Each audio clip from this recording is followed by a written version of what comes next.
پتہ لگیں گی، لیکن یہ واضح ہے کہ دونوں بڑوں کی ملاقات یہ طے کرے گی کہ آیا دنیا میں امن ہوگا یا دنیا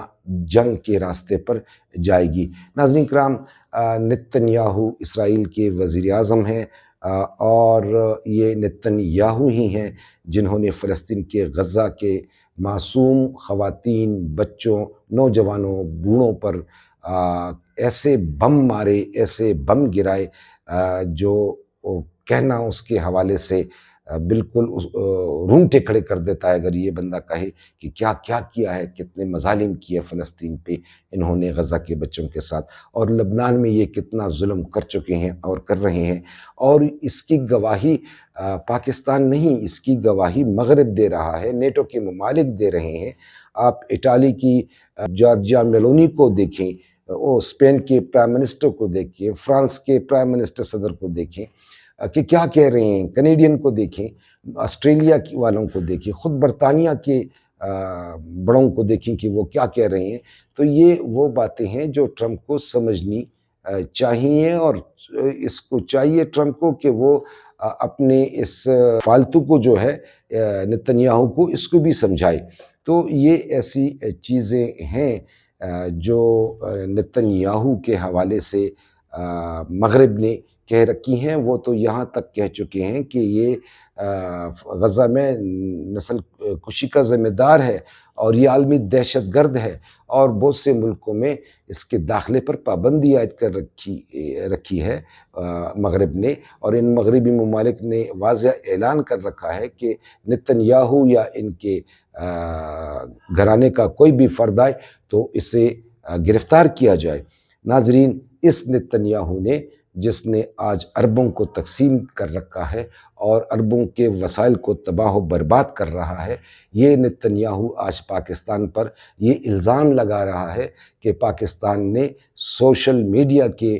پلیٹ فارم یا محاذ پر اسے ایران جنگ میں شکست دی ہے، کیونکہ پاکستان نے اس ہتھیار کو استعمال کر کے